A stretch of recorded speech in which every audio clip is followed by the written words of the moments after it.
सियासत के मैदान में अचानक उठे इस तूफान ने सबको चौंका दिया है। दिल्ली से शुरू हुआ ये धमाका पश्चिम बंगाल के चुनावी शोर को चीरते हुए पंजाब, गुजरात और गोवा तक गूंज रहा है। जी हां, आम आदमी पार्टी के 7 राज्यसभा सांसदों का बीजेपी की ओर रुख करना सिर्फ एक दल बदल नहीं है, बल्कि एक गहरी राजनीतिक हलचल भी है।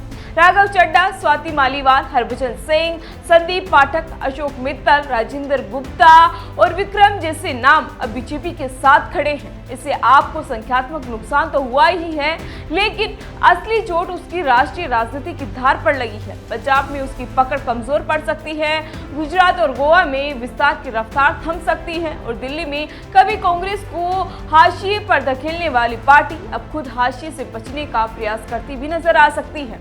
इस घटनाक्रम ने राजनीतिक आत्मविश्वास और विस्तार की रणनीति पर भी सवाल खड़ा कर दिया है। बताया जा रहा है कि इन नेताओं के बीजेपी में शामिल होने से पार्टी को राज्यसभा में मजबूती मिली है और सदन में उसकी स्थिति और भी अधिक प्रभावशाली हो गई है, जिससे सरकार की ताकत 106 से बढ़कर 113 सांसदों तक पहुंच भी गई है।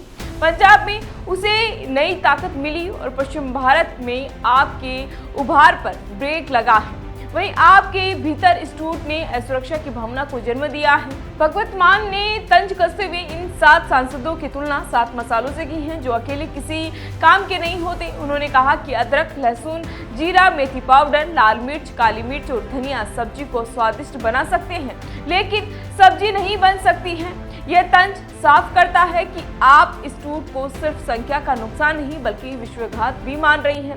राघव चड्ढा ने पार्टी पर भ्रष्टाचार का आरोप लगाते हुए इसे अपने दल बदल का मुख्य कारण बताया, जबकि आपने इसे पंजाबी जनता के साथ धोखा भी करार दिया है। इसी बीच पंजाब सरकार ने हरभजन सिंह की सुरक्षा वापस भी ले ली है, जिससे राजनीतिक तनाव और भी बढ़ गया है। वहीं संजय सिंह ने इसे ऑपरेशन लोटस का हिस्सा बताया और आरोप लगाया है कि ईडी और सीबीआई का इस्तेमाल करके सांसदों को तोड़ा भी जा रहा है। अब सबसे बड़ा सवाल यही है कि इस घटनाक्रम का असर पंजाब की राजनीति पर कितना गहरा होगा।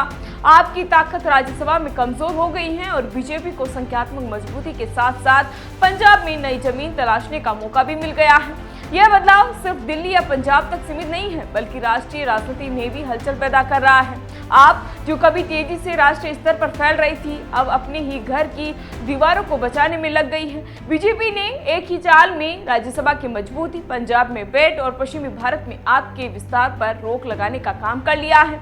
यह घटनाक्रम आने वाले समय में पंजाब की राजनीति को नया मोड़ दे सकता है और राष्ट्रीय स्तर पर विपक्षी समीकरणों को भी बदल सकता है।